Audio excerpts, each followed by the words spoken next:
독립선언서와 민족사랑 이 제목으로 같이 은혜를 나누기를 원합니다. 지금 3.1운동 100주년 해서 온 나라가 좀 뜨겁죠. 한국교회는 그동안 계속 기가 죽어 있다가 3.1운동만 되면 힘이 납니다. 왜냐면 3.1운동에 결정적 기여를 했기 때문에 그렇죠. 민족대표 33인인데 그 중에 16명이 대부분 목사나 아니면 기독교 지도자들이었습니다. 그리고 거기 실제 그 당시 인구를 우리가 대충 2천만 잡고 기독교 인구가 많지가 않았어요. 20만, 30만 잡습니다. 그러니까 1.1%, 1.5% 그 사이예요. 그런데도 불구하고 이렇게 체포된 사람들, 감옥에 투옥된 사람들 수를 보게 되면은 약 3,400명 정도 해가지고 17.3%에 이릅니다. 그러니까 1%밖에 안 되는데 감옥에 갇힌 사람 17%가 넘어갔다는 겁니다. 그리고 여성은 더하죠. 여성은 거의 70%가 크리스찬들이었습니다. 감옥에 갇힌 여성들의. 그만큼 가장 활발하게 이렇게 참여를 했습니다. 목회자들은 잡혀가지고 노예나 총회가 이루어지지 못할 정도까지 이렇게 되었고, 파괴된 교회도 굉장히 많았던 거죠. 그만큼 적극적으로 이렇게 참여를 했습니다. 오늘 이사야 말씀 우리가 읽었는데, 일어나 빛을 발하라. 저는 이 모습을 보면 마치 3.1운동 때의 우리 민족의 모습을 보고 있는 것 같아요. 대한독립 만세지만 그들이 일어나서 빛을 발하고 있는 그 모습을 보여주고 있습니다.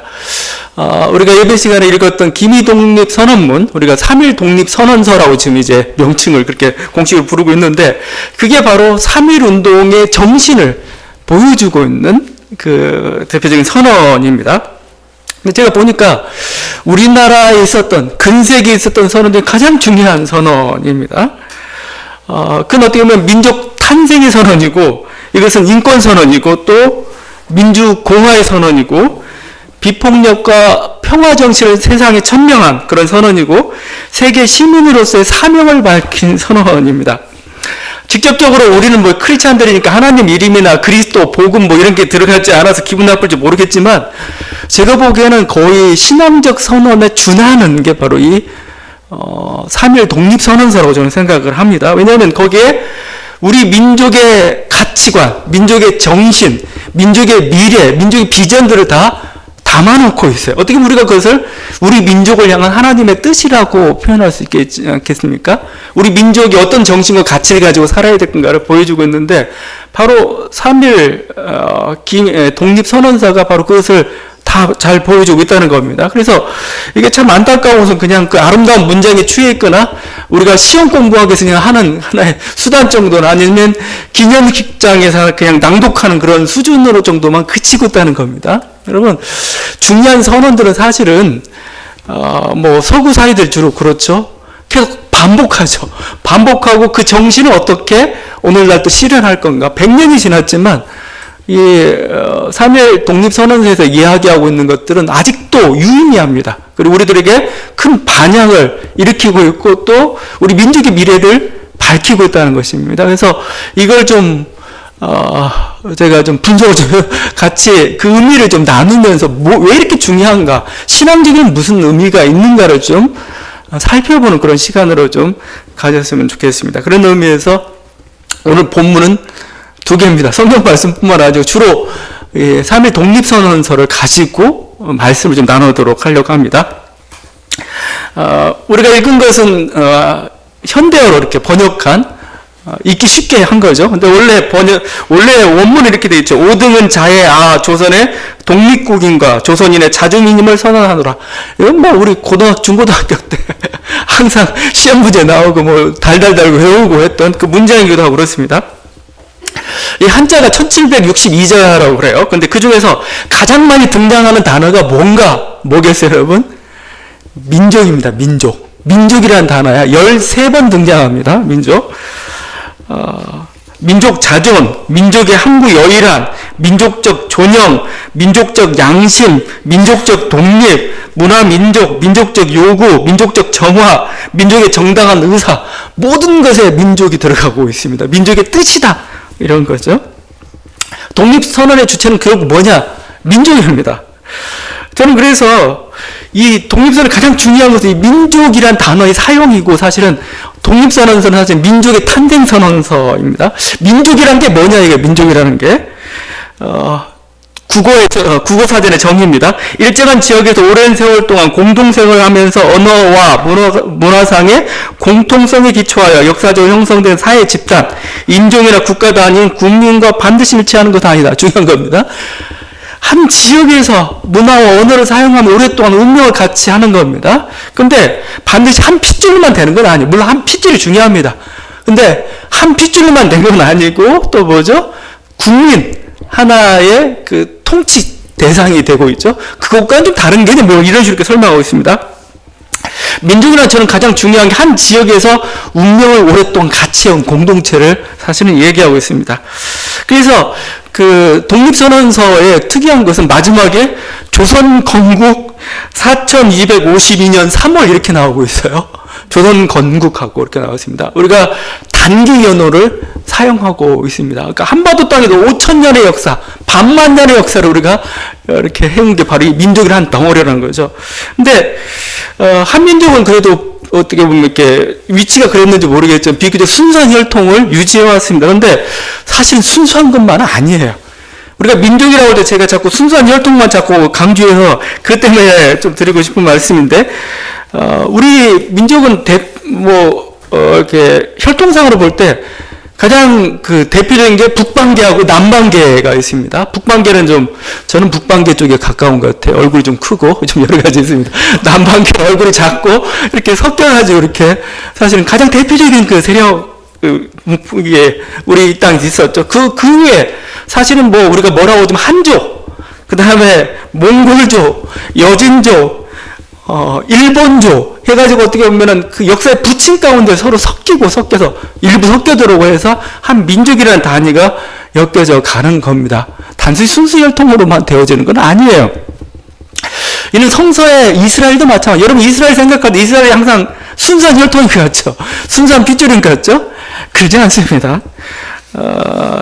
여러분, 그래서, 이제, 우리 약간 비평적 성서학이라고 얘기하는데, 12지파를 얘기할 때, 이게 야곱의 한 핏줄이라 우리는 여기에 중점을 두고 있지만, 비평적으로 성서 해석하는 사람들은 12지파의 공동체라는 표현을 씁니다. 그러니까 12개 다른 혈통들이 뭐 있는데, 이들이 가나안 땅에서 여호와 신앙으로 하나의, 한 민족을 이루는 하나의 계약 공동체다. 이런 표현을 쓰고 있어요.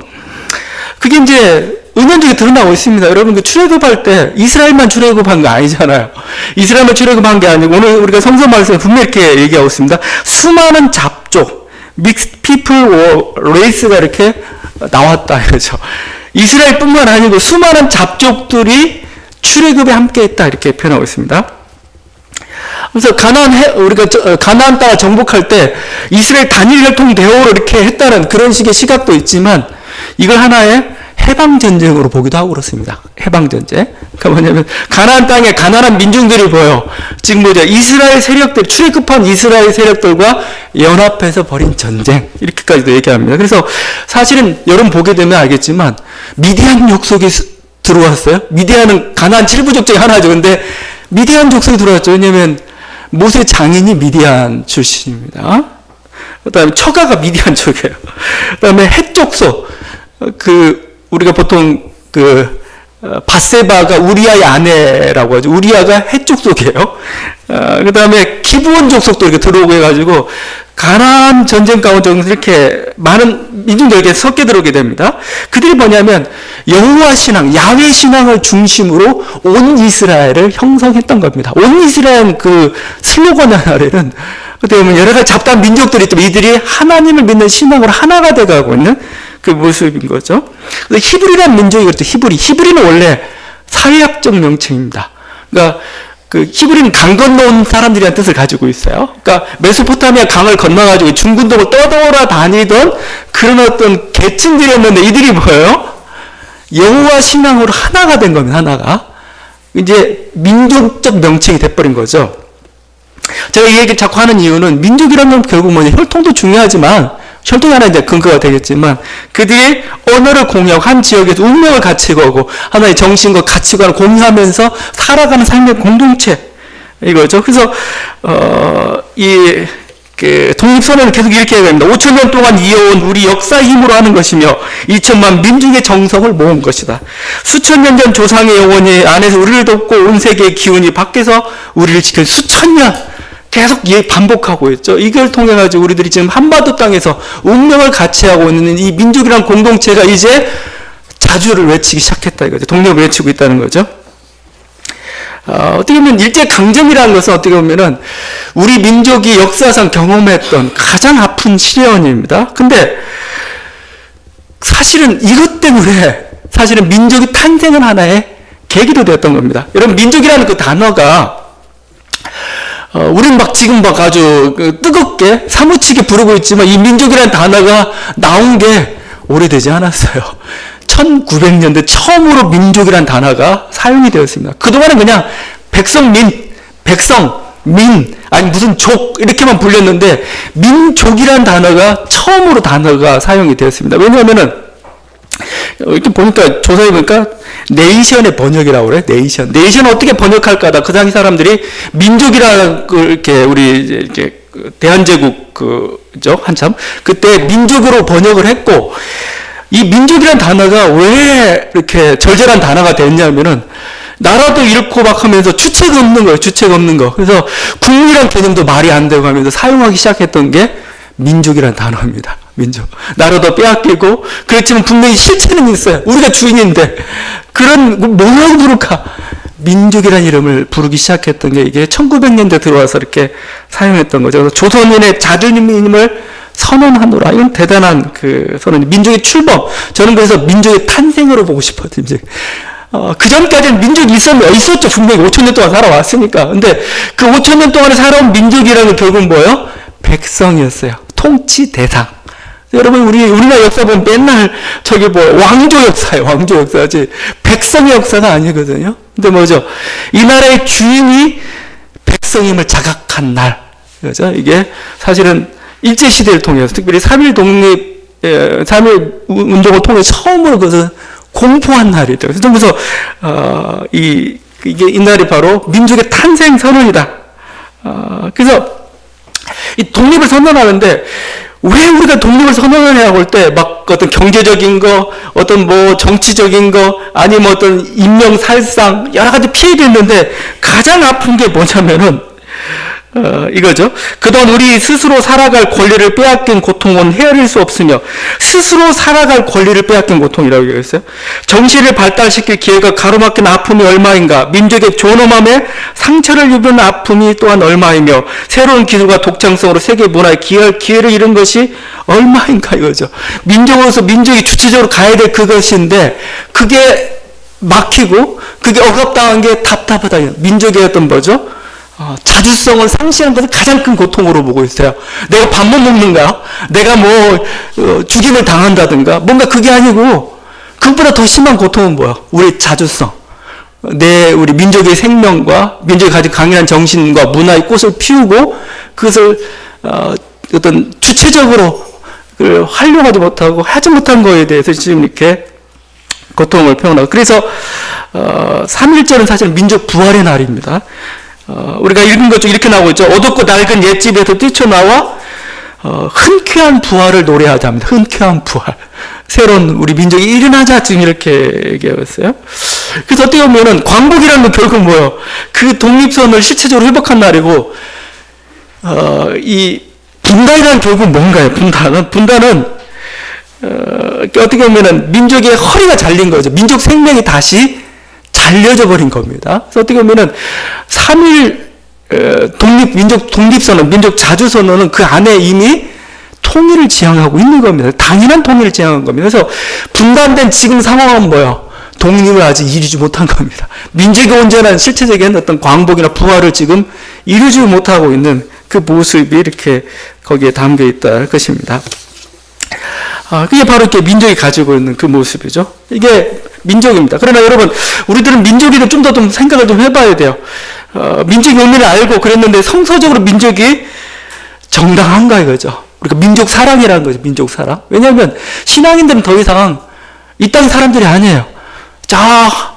하늘나라를 향해서 이제 나아가고 천국 시민권을 가지고 있는 사람들이고, 그래서 모두 형제 자매라고 부르고, 그리스도는 조그만 나라의 주인이 아니고 이제 온 세상의 주인이죠. 그래서 이렇게 말했습니다. 그리스도교는 국경이 없지만 그리스도에게는 조국이 있다. 이 말이 맞는가 이거예요. 그리스도교는 분명히 국경이 없습니다. 근데 그리스도교는 국경이 있다, 조국이 있다는 말이 맞는가? 우리 여기에 신앙적으로 답을 해줘야 돼요. 민족 사랑한다는 게, 민족이라는 게 이제 신앙인으로서, 천국 시민으로서 이제 이런 국경을 초월한 존재로 부름을 받았는데, 지금도 여전히 유의미한가, 민족이라는 단위가?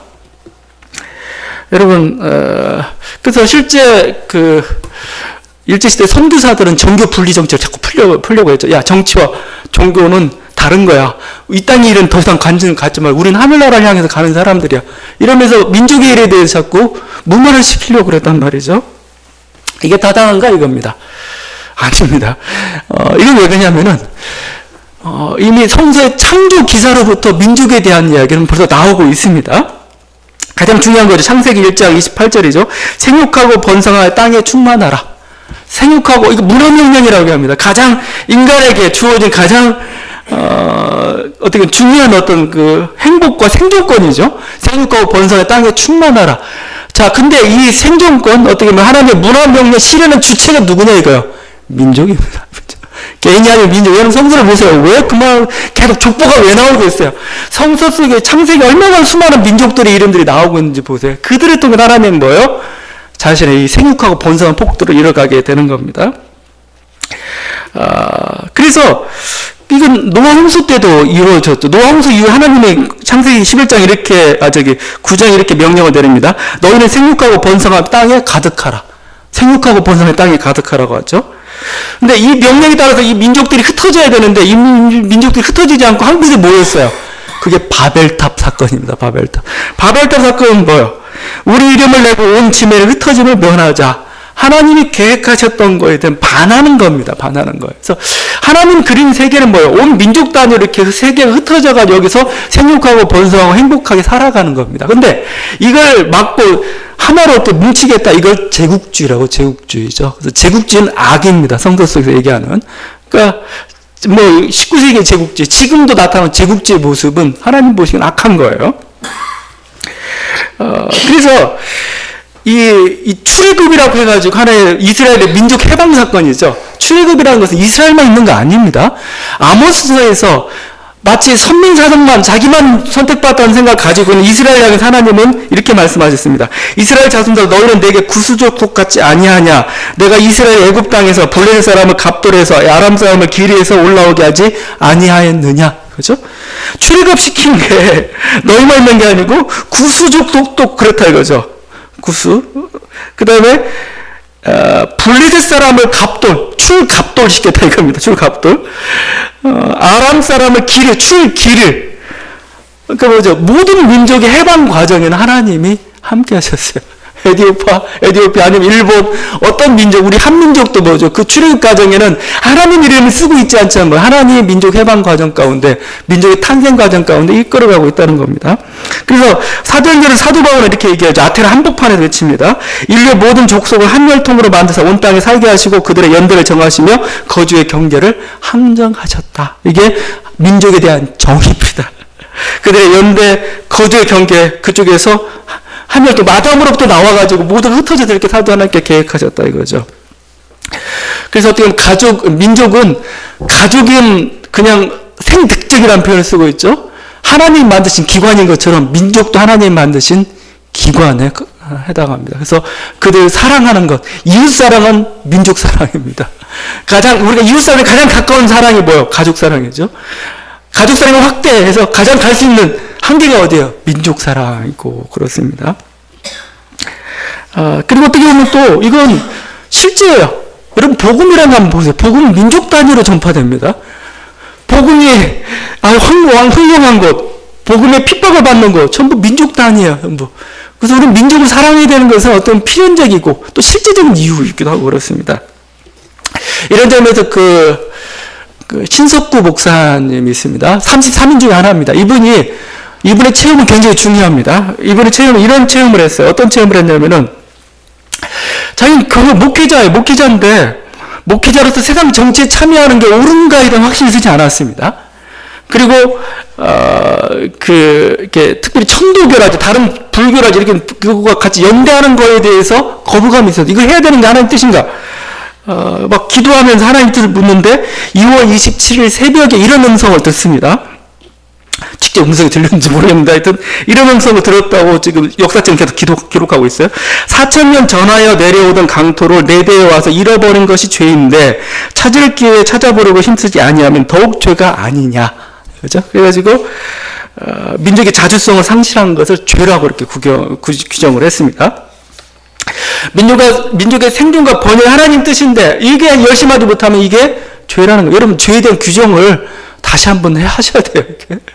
민족을 하나님께서 자기 뜻을 이룬 도구인데 이 민족의 생명이 상실돼 가는 것, 이 민족의 생명을 번성케 하는 것에 힘쓰지 않는다면 뭐 이게 죄라는 하나의 것 때문에 신학적으로 죄가 되는 겁니다, 여러분. 그런 점에서 3.1 독립선언서에는 민족의 탄생입니다. 그럴 뿐만 이 3.1 독립선언서는 인권선언이고도 민주공화선언입니다.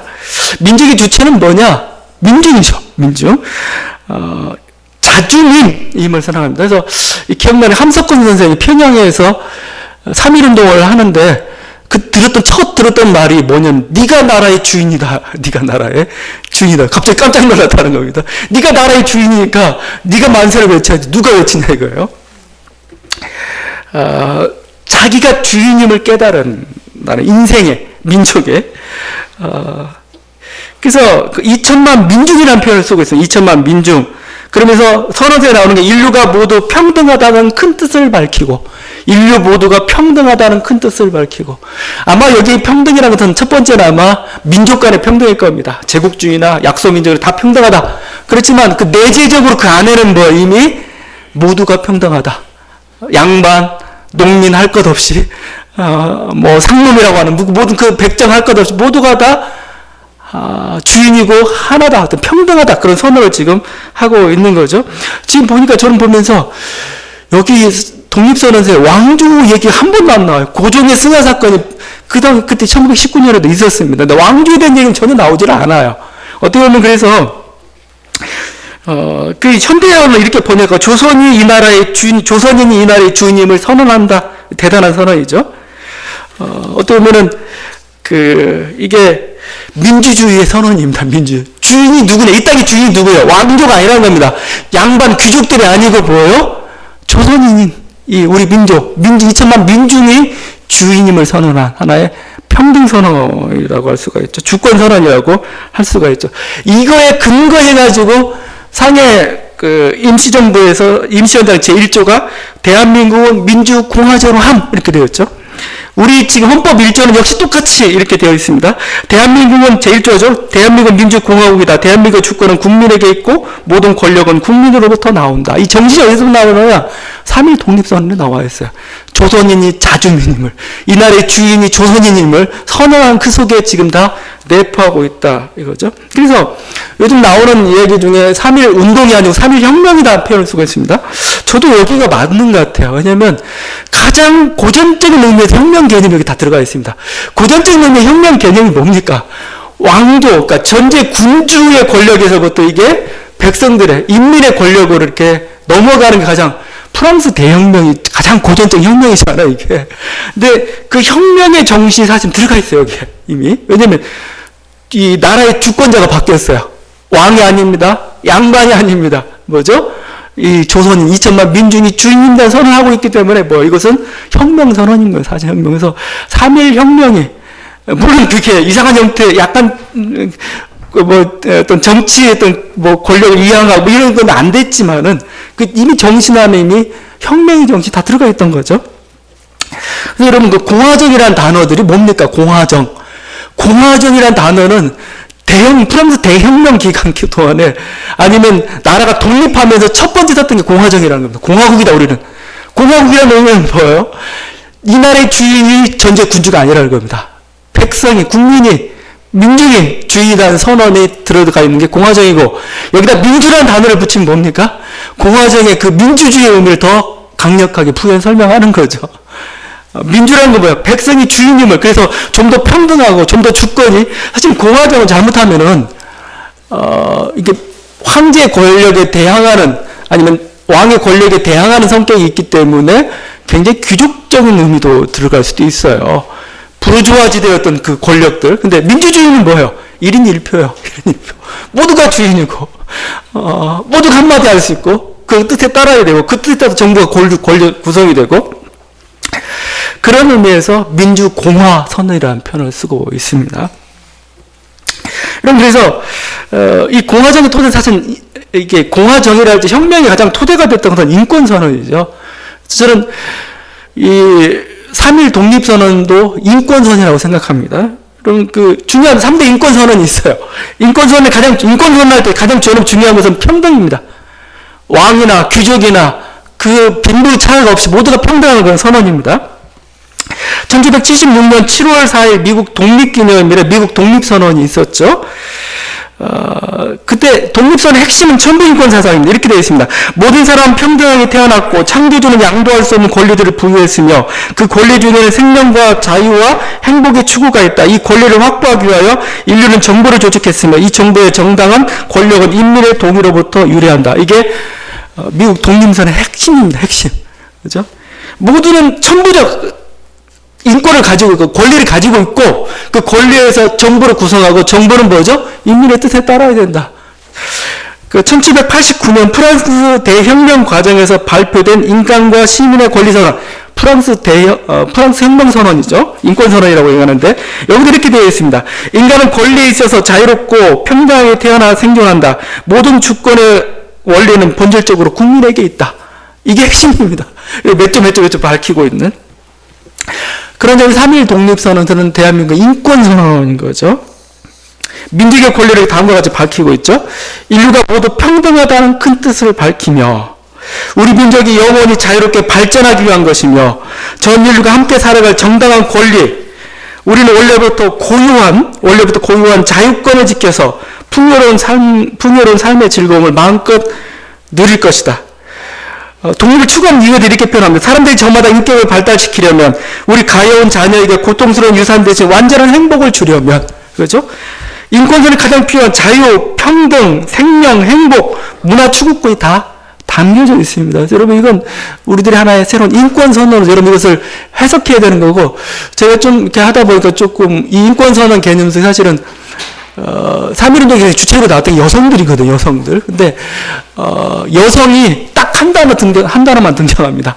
남녀, 유, 할 것 없이 나와라, 이런 면에서. 근데, 사실은 우리 3.1운동, 이 독립선언서를 제대로 해석하고, 좀 더 하다 보면은, 어떤 성평등까지 사실은 주장할 수 있는 그런, 요소들이 있는데, 우리는 그것을 사용을 못했던 거죠, 그걸.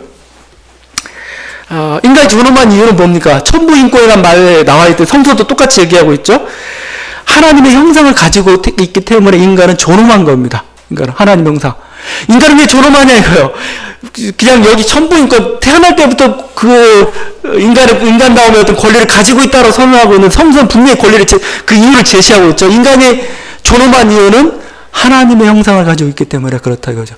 모두가 다 하나님의 형상을 가지고 있어요. 왕만 하나님의 형상을 가지고 있는 게 아니고 가장 민중들도 가장 모질게 같은 사람도 전부 뭐예요? 하나님의 형상을 가지고 있어요. 우리 함부로 할 수가 없어요. 장애인도 우리가 함부로 할 수가 없어요. 왜냐하면 거기에 하나님의 형상이 있기 때문에 그렇습니다. 우리가 어린아이에 대해서 함부로 할 수가 없어요. 왜? 어린아이 안에도 하나님의 형상이 있기 때문에 그렇습니다. 존엄한 거죠. 존엄. 함부로 할 수 없어요. 애라고 함부로 할 수가 없어요. 그것은 이제 좀 더 확대시키면 결국은 뭐예요? 지배자든 피지배자든 백인이든 뭔가 유색인종이든 뭔가 남성이든 여성이든 종이든 뭐 주인이든 상관없는 거죠. 그가 어떤 존재든 장애이든 정상인이든 아니면 뭐 어린아이든 성인이든 모두 어떻게 차별할 수가 없어요. 왜 차별할 수 없느냐? 하나님의 형상을 가지고 있기 때문에 존엄한 존재들이기 때문에 우리가 그렇다는 거죠. 어떻게 보면은 인권선언에는 어떤 하나님의 인간을 향한 하나님의 뜻과 사랑들을 가지고 있고 지금 역시 똑같이 이렇게 투영이 되고 있습니다. 우리가 계속 로마서 말씀을 하고 있는데 로마서 복음의 핵심에도 뭐가 들어가 있습니까? 제가 눈이 말씀드리지만 차별철폐가 들어가 있어요. 차별철폐. 왜냐하면 유대인들만 자기가 율법을 딱 주장하면서 유대인들만이 특권층이고 자기들이 선민이라는 겁니다. 그런데 뭐죠? 아니라는 겁니다. 바울은 예수 그리스도를 신하는 모든 사람들이 다 하나님의 백성이다. 그죠? 이방인들 너희는 아니다. 너희들도 하나님의 백성이다. 너희가 예수 그리스도를 주로 신하기만 하면 너희들도 하나님의 백성이다. 이거죠. 여기에는 근본적으로 차별철폐입니다. 하나의 어떤 혈통으로, 민족으로 경계를 나누고 뭔가 특권을 얘기했던 그들에 대해서 아니다라고 하죠. 갈라디아서 그리스도인의 대자유선언이 들어가 있죠. 너희는 유대인이나 헬라이나 종이나 자유이나 남자나 여자나 다 그리스도 예수 안에서 하나이니라라고 얘기하였습니다. 그러니까 이게 여기 보죠. 이 자유 보면서 여러분이 유대인이나 헬라이나 종이나 자유나 남자나 여자나 다음에 더 집어넣을 수가 있어요. 흑인이나 백이나 집어넣을 수가 있습니다. 여러분 장애 비장애 다 집어넣을 수가 있습니다. 또 여러 이상의 어떤 존재 어떤 형태의 차별에 대해서도 아니다라고 얘기할 수가 있어요. 이게 올바른 성서에서 하나님의 정신이죠. 뭐 그 외에 뭐 구약 성서에서 하나님만의 왕이라는 사상도 사실은 저는 민주주의 기초라고 생각합니다. 하나님의 왕이라는 게 왜 나왔어요? 인간이 자기가 권력자가 되고 인간이 우상숭배가 될 때 그리고 인간의 무능력이 드러날 때 나타났던 게 하나님의 왕이라는 사상입니다. 그럼 뭐예요? 다른 쪽으로 생각하면 뭡니까? 하나님만이 왕이고 모두는 평등하다는 선언이죠. 종교개혁은 뭡니까? 종교개혁은 결국은 사제의 민주화입니다. 사제의 독점, 어떤 권력, 어떤 특권, 뭔가 하나님과의 어떤 그 교섭권을 자기들만 가지고 있다고 이렇게 얘기하는 그들에 대해서 아니죠. 모두가 다 하나님 탓입니다. 그래서 어떻게 보면은 하나님만 우리 이렇게 교회는 공화정이에요. 공화정. 모두가 왕이요. 모두가 거룩한 제사장인 공화정입니다. 다들 왕들이 왕들. 가지고 하나 당신이 왕입니다. 당신이 왕이죠. 이게 교회입니다. 교회예요. 현재는 민주주의 체는 어떻게 보면 하나님 나라에 가장 저는 부합한 체제라고 봐요. 하나님 나라에 가장 부합한 체제. 물론 여러 가지 비효율도 있고 우밀화도 있고 뭔가 소수 억압도 있을 수 있겠지만 그 가지고 있는 어떤 개인의 어떤 자유 정신들이 그 다음에 어떤 불평등이나 불의랄지 독재를 견제하기 가장 좋은 게 사실은 민주주의 체제이고 저는 이게 하나님의 원하는 하나의 이 세상에서 뭐 하나님 나라 가장 하나님 나라의 근사치적인 체제를 구한다면은 저는 민주주의 체제라고 생각을 해요. 이것들 담고 있는 게 3.1운동이죠. 세 번째 우리가 볼 수 있는 게 비폭력과 평화의 정신입니다. 좀 빨리 나가겠습니다. 비폭력과 평화의 정신 좀 절반 왔어요.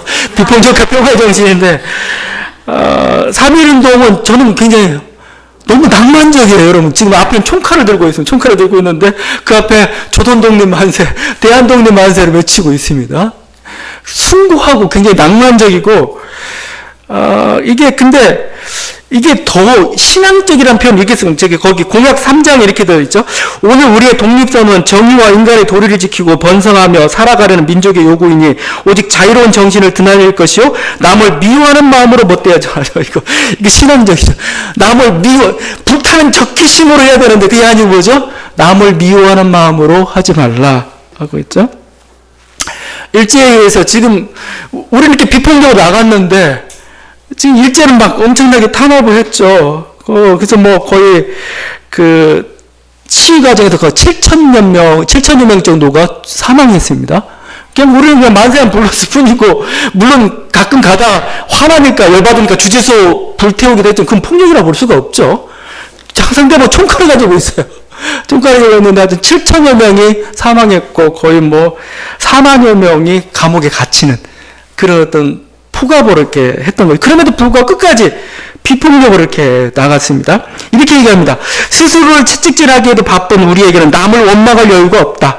우리는 지금 잘못을 바로잡기에도 급해서 과거의 잘잘못 따질 여유가 없다. 지금 우리가 할 일은 우리를 바로 세우는 것이지 남을 파괴하는 것이 아니다. 굉장히 3.1운동 과정, 민족 참회의 과정으로 갔어요. 참회. 나를 반성하고 나를 돌아보고 나를 세우는 과정으로 간 거지 너를 미워하고 너를 무너뜨리는 과정으로 가지 않았어요. 비폭력 정신이죠. 근데 공약 3장에서 모든 행동은 질서를 존중하며 우리의 주장과 태도를 떳떳하고 정당하게 하라. 그죠? 이게 비폭력 정신. 사실 우리가 2016년에 촛불 혁명, 촛불 시위가 있었는데, 그 원조가 사실 3.1운동이죠. 왜냐하면 비폭력이 가장 대표적인, 우리 비폭력, 촛불적인 비폭력, 이게 거기다 뭐 이렇게 붙일 수도 없어요. 왜냐하면 상대방은 총칼인데도 불구하고 내가 비폭력으로 나간다는 건 쉬운 얘기가 아닙니다, 이건. 근데 뭐, 그래서, 이렇게 3.1운동과 감히 비교하기는 어렵지만, 비폭력 정신의 원조는 결국은 3.1운동이라는 겁니다. 비폭력이기 때문에 사실은 도덕성이 탁월해요. 물론, 여러 가지 형편이 있었겠죠. 왜냐면 실제, 그 일제 총칼 앞에 우리가 항거할 때 무력이 없었어요. 실제. 그래서 어쩔 수 없이 이렇게 평화로 나올 수도 있겠지만 사실은 비폭력은 사실은 약자들의 아주 탁월한 무기입니다. 사실은 약자들.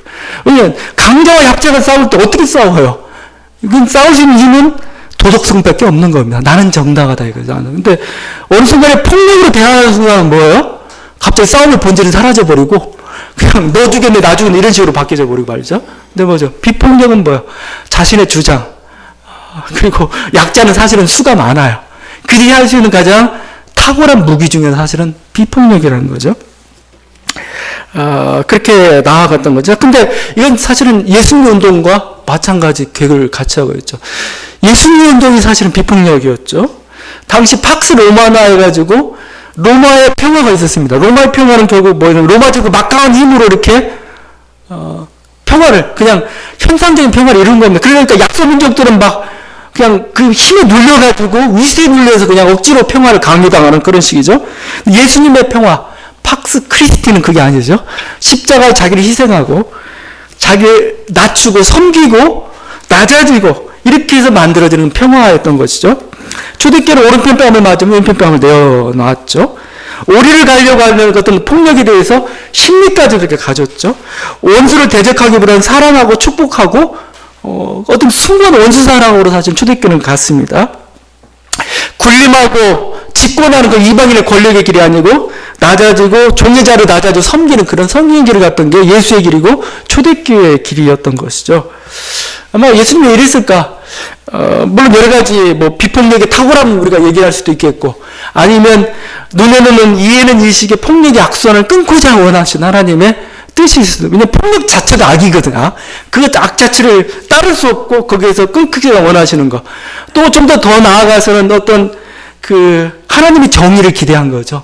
우리가 인간이 정의를 실현하기 어려우니까 우리는 그냥 사랑의 길을 가는 거고 정의는 하나님께서 실현해 줄 것이다. 그런 믿음 속에 또 갔던 길도 있겠고 저는 여기 속에서 아마 간디가 잘 해석했던 것 같은데 간디의 아힘사라는 게 있습니다. 아힘사 불살생 이런 뜻을 가지고 있는데 간디의 비폭력 정신은 어디서 나오고 있냐면은 사랑을 이웃 사랑을 넘어서 원수 사랑까지 가자 이거죠. 그리고 우리는 같은 생명체였는데 동일한 생명체에 차마 폭력을 행사할 수 없다 이거죠.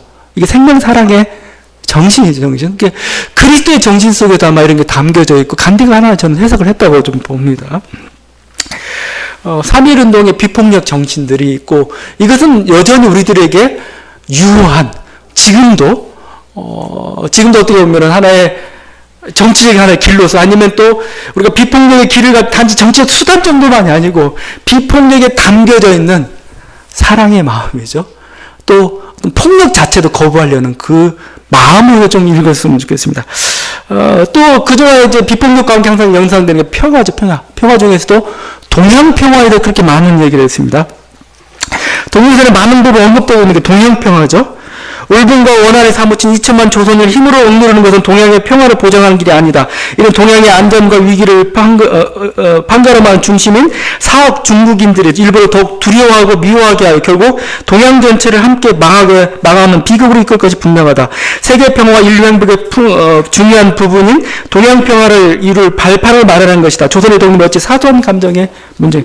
동양 평화, 세계 평화, 동양 평화 부분이 굉장히 많이 등장하고 있습니다. 여러분들 참 이게 약간 이렇게 보편적이고 정당성 확보하는 과정이기도 하고 민족 이기적이게 아니라는 겁니다. 민족 이기. 우리가 평화로운 것은 우리나라 잘 살아보자 나만 뭐 해보겠다는 게 아니라는 거죠. 동양 3국이 이 동양 전체가 다 행복하고 평화를 이루기 위한 하나의 수단으로서 우리는 이걸 요구하는 거고 일본은 여기에 대해서 응답해야 된다 얘기하고 있죠. 이게 이 동양 평화의 정신은 참 어떻게 보면은 그 당시 이제 보다 보니까 동양평화라는 얘기들 사실 많이 했어요. 왜 동양평화가 왜 나왔냐면 사실은 서구 열강이 이렇게 쳐들어올 때 서구 열강이 이렇게 침탈해 오는 거죠. 그 중에서 동양은 약소국이었습니다. 그래서 동양끼리 단결해서 우리 서양 열강의 침입에 막아보자. 일본이 니네가 선봉해서 그 일해라. 근데 일본이 어떤 짓을 벌였냐면은 그 서구 열강의 침입을 막기보다 오히려 자기의 한 이기주의로 나간 거죠. 야만적인 행동을 통해서 오히려 우리나라 병합하고 중국까지 침공하고 중국 유역하게 만들고 오히려 그 잘못된 길을 가고 있다는 겁니다. 우리 같이 이루자 이거죠. 그래서 어떻게 보면은 우리 한반도 운명을 사실은 보여주고 있습니다. 한반도는 뭐 함석헌 선생은 뭐 매년 뭐 2년 3년마다 뭐 700여 차례 침탈이 있고 고난이 있고 얘기하는데 사실 한반도는 평화롭습니다. 생각보다. 여러분 보면은 조선시대 뭐 200년 평화, 300년 평화를 얘기하고도 그렇습니다. 근데 한반도에 전쟁이라면 끝장입니다. 항상. 전쟁이라면 항상 국제전이에요. 국제전. 그래서 몽골 침입 때도 그랬죠. 임진왜란 때도 그랬죠. 병자호란 때도 그런 성격을 가지고 있죠. 우리 한국전쟁 때도 그랬죠. 또 러일전쟁 중간에 청일전쟁 모든 게 다 국제적인 성격을 가지고 있어요. 한국 땅에는 전쟁은 없는데 전쟁이 터지면 뭐예요? 엄청난 큰 전쟁으로 퍼지고 그게 국제전으로 사실은 비유하고 있어요. 그래서 한국의 평화는 뭐예요? 동양의 평화는 사실은 세계 평화라는 말 사실은 말이 됩니다. 그래서 이걸 가능하게 하려면 우리는 항상 이걸 한반도 평화 가지고 되지 않아요. 남북한 평화 가지고 되지는 않고 동북아가 평화로워야 우리가 평화로울 수가 있습니다. 그래서 어떻게 보면 저는 안중근 의사의 동양평화론이죠. 동양평화론. 동양평화를 얘기해요. 그 하나의 모델로서 얘기했던 게 여순지역에 이렇게 여순지역에 이렇게 청나라, 일본, 한국의 하나의 공동의 도시를 건설하자 이겁니다. 그래가지고 여기에 언어, 문화, 아니면 정치, 경제, 그러니까 EU 공동체와 같은 하나의 EU 연합과 같은, 유럽 연합과 같은 그런 공동체 구상을 펼칩니다. 이렇게 하고 이걸 확대시키자 이제 이런 의도겠죠. 동양평화론 같은 것은 지금도 우리도 생각해야 됩니다. 여러분이 한반도를 얘기할 때 항상 남북한 평화를 얘기할 때 우리만 얘기해서 말이 안 돼요. 실질적으로 어렵습니다. 항상 그래서 우리는 항상 동아시아 평화를 같이 얘기해야 돼요.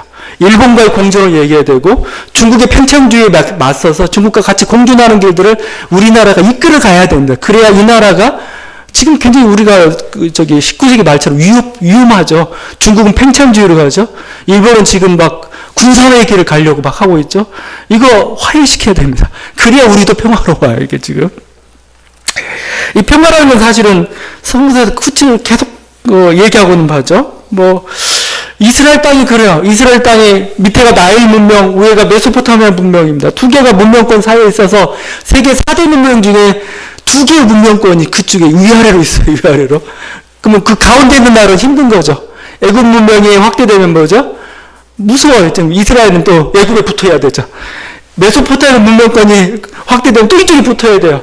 선지자들 항상 말은 뭐야? 양쪽에 붙지 말고 하나님만 의지하라 항상 그렇게 얘기했던 건데 여러분 그래서 이스라엘의 가장 원하는 어떤 하나님 나라 인상은 다른 게 아니고 평화입니다.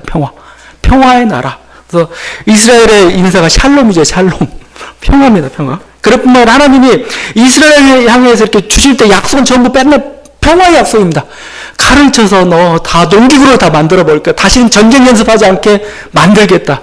또 그 나라가 되면 이제 뭐 그냥 인간들뿐만 아니고 생태계도 전부 평화를 이룰 것이다. 그래가지고 막 어린 양과 늑대가 뛰놀고 막 어린이가 독소를 손을 넣어도 물지 않는 그런 평화의 나라를 너희들에게 선물로 주겠다 이거죠. 그래서 평화는 항상 이스라엘이 기도했던 바고 하나님이 주시겠다는 하나의 약속입니다.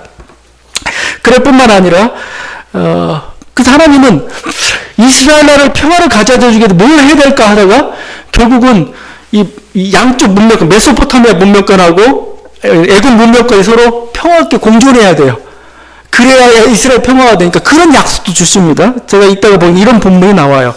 그날에 애굽에서 아수르로 통하는 대로가 있어 아수르 사람은 애굽으로 가겠고 애굽 사람은 아수르로 갈 것이며 애굽 사람이 아수르 사람과 함께 경배하리라. 그날에 이스라엘이 애굽 및 아수르와 더불어 세계 중에 복이 되리니 이는 만군의 여호와께서 복 주시며 이르시되 내 백성 애굽이여 내 손으로 지은 아수르여 나의 기업 이스라엘이여 복이 있을지어다 하실 것입니다. 이사야서 19장 23절 25절 말씀입니다. 이 두 나라 적대국 마치 이겁니다. 일본 너 복 있다.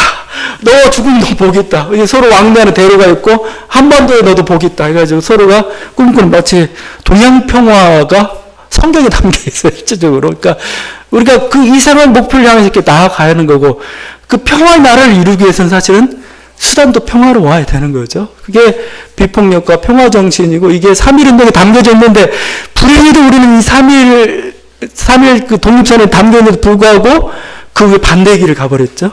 평화 약해. 평화 약하니까 우리 힘으로 한번 해봐. 결국 그러다가 남북 간에 그냥 엄청난 비극들을 만들어내고 말았습니다. 다시 한번 우리는 3.1운동 외쳤던 그 평화의 정신들을 다시 되새겨야 됩니다. 되새기고 좀 더 현실적이게 되는 거고 그래서 진정한 평화를 이루기 위해서 이렇게 나아가야 되는 거죠.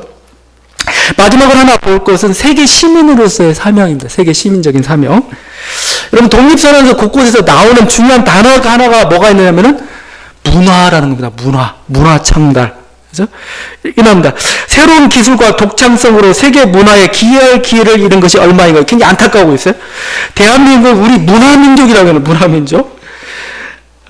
세상의 도래를 문명이 이렇게 합니다. 세상의 도래 수천 년 갈고 닦은 인도적 정신이 이제 새로운 문명에 밝아오는 빛을 인류 역사에 비추기 시작하는구나. 그죠? 그 민족 독립을 이렇게 성취하는 민족 소원을 이렇게 밝힙니다. 우리가 독립하면 뭐 할 거냐라고 했을 때 민족의 소원을 이렇게 밝힙니다. 원래부터 풍부한 독창성을 발휘하여 봄기운 가득한 세계 민족의 우수한 문화를 꽃피울 것이다. 이게 우리 민족이 하고 싶은 바다. 그래서 사실은 여러분 한류가 이렇게 유행을 하고 또 드라마가 굉장히 강세를 본 이유가 있어요. 우리는 문화민족이다. 문화를 나는 우리는 수출하고 싶다. 문화의 꽃을 피우고 싶다라고 계속 문화라는 여러 가지 어떤 개념이 있겠지만 3.1운동에서 지금 밝히고 있는 것은 3.1 독립선에서 밝히고 있는 것은 문화 대국의 꿈입니다. 해가지고 우리 군사대국 되겠다는 거 아닙니다. 우리 독립해가지고 그래 너는 한번 복수하겠어. 그게 아니에요. 문화의 꽃을 그러니까 그동안 왜 그렇게 이렇게 독립 외친 이유도 이 활발한 어떤 자유 정신을 발현하지 못한 것에 대한 안타까움을 얘기하고 있고 이게 기회가 되는데 우리는 이제 문화의 꽃을 피울 것이다 이렇게 얘기합니다. 이것을 가장 잘 표현한 건 저는 김구 선생 같아요. 김구 선생님이 내가 원하는 우리나라에 대해서 이렇게 말했는데 굉장히 단순한 교훈 정도가 아니고 실제 민족의 비전을 볼 수가 있습니다. 나는 우리나라가 세계에서 가장 아름다운 나라가 되기를 원한다. 가장 부강한 나라를 되기를 원하는 것은 아니다. 내가 남의 침략에 가슴이 아팠으니 내 나라가 남을 침략하는 것을 원치 아니한다. 우리의 부력은 우리의 생활을 풍족히 할 만하고 우리의 강력은 남의 침략을 받을 만하면 족하다. 오직 하나씩 가지고 싶은 것은 높은 문화의 힘이다. 문화의 힘은 우리 자신을 행복되게 하고 나아가서 남에게 행복을 주겠기 때문이다.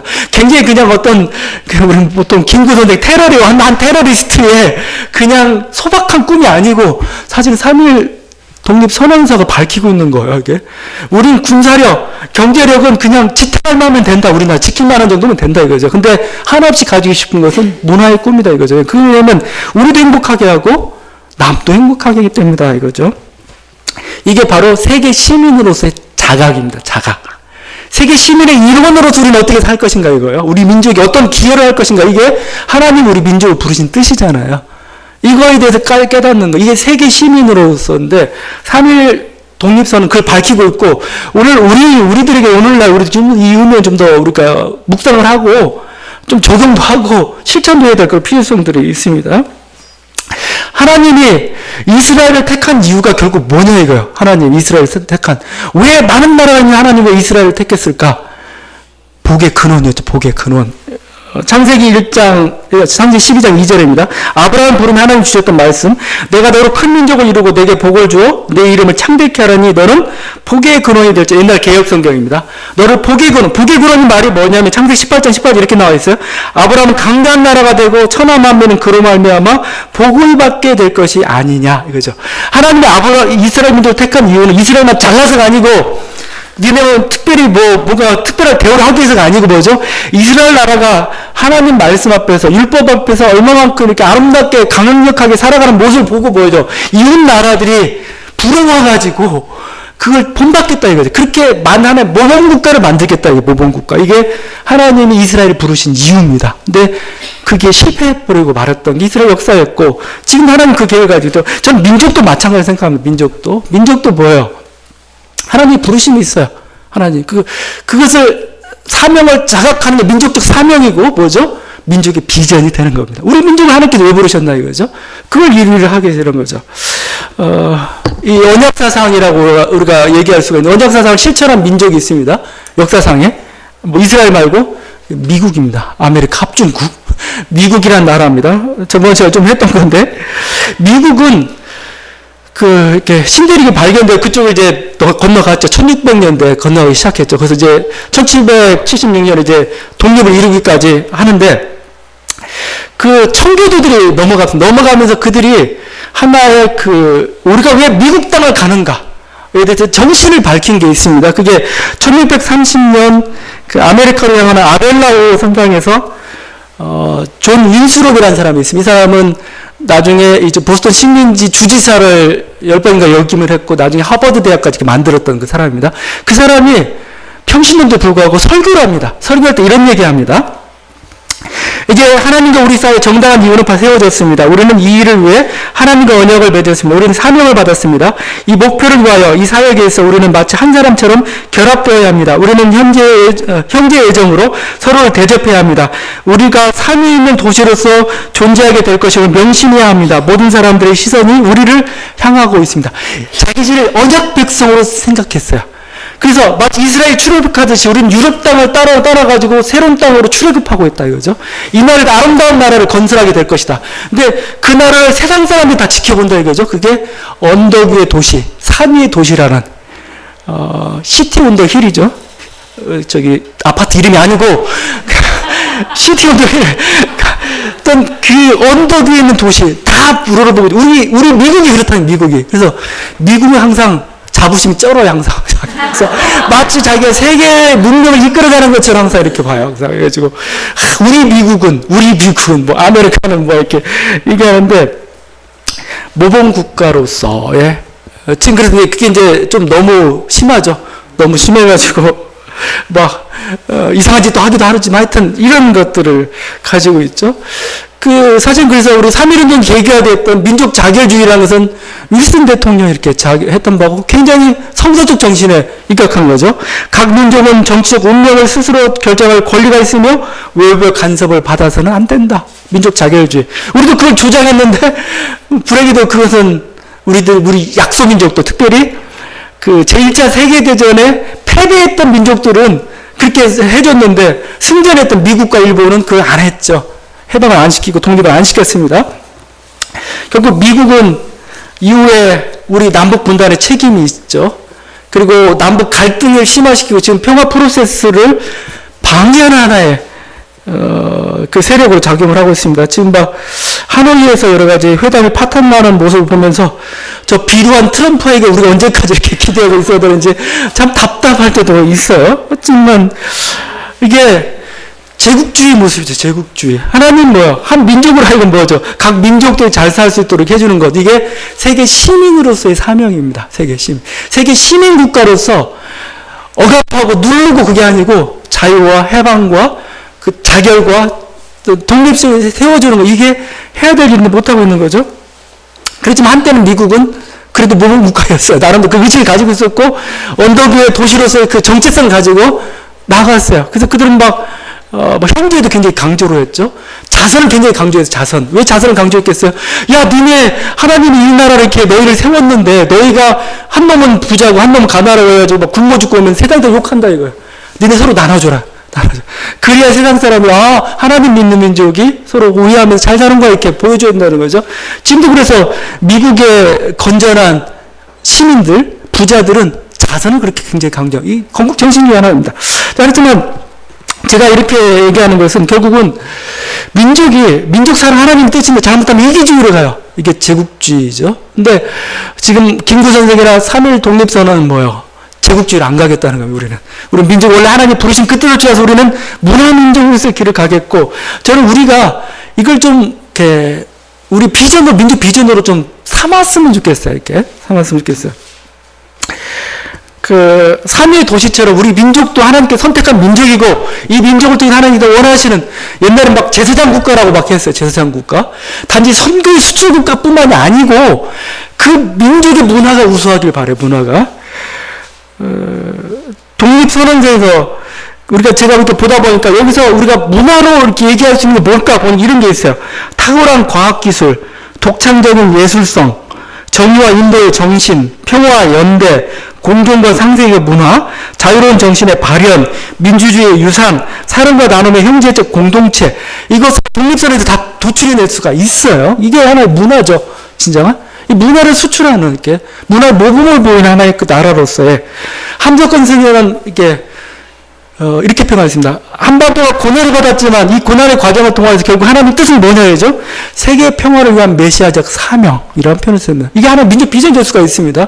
세계 평화, 우리 민족의 평화를 이루면서 뭐죠? 세계 평화를 이루는 메시아적 사명이 우리 민족이 주어졌다 이거죠. 예, 그냥 유머가 하나가 있습니다. 우리 뭐 조선민족 막 하죠. 조선민족. 근데 선교사가, 야, 그러니까 이게 유머입니다. 진짜일 수도 있어요. 근데 왜냐면, 이 조선 영어를 어떻게 쓰니? 물어봐서, 그래서, 막, 근데 그땐 정립이 안 됐으니까 막 생각하다 이 사람이 CHOSEN으로 얘기했어요. SEN. 조선 일본 SUN이죠. 근데 CHOSEN 이렇게 했습니다. 그랬더니 갑자기 선교사 눈이 동그래지니 조선? 그래서 조선. 선택했다는 거죠. 선택. 조선은 선택된 민족이 선택된.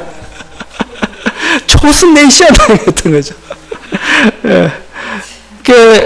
말이 되는지 안 되는지 모르겠는데, 그걸 자기 우리는 부름받은 민족이다. 그 다음에 우리 민족 이런 거다. 사실 이게 민족 비전이고, 이게 필요하다 이겁니다. 그래야 그 민족이 살아있는 민족, 하나님의 뜻을 이루는 그 민족이 되는 거죠. 우리 100년 전 선포된 그 독립선언서지만, 이 안에 어떤 현대, 우리 대한민국 가야 될 미래, 정신, 가치, 사명도 저는 담고 있다고 생각합니다. 우리 다시 한번, 여기서 어떻게 보면 고귀한 신앙선언이고, 민족 사랑의 길을 제시하고 있다고 생각합니다. 독립선언에 나타난 하나님의 뜻을 잘 살피고 그 뜻을 따르는 저와 여러분 되기를 바랍니다. 기도하시겠습니다.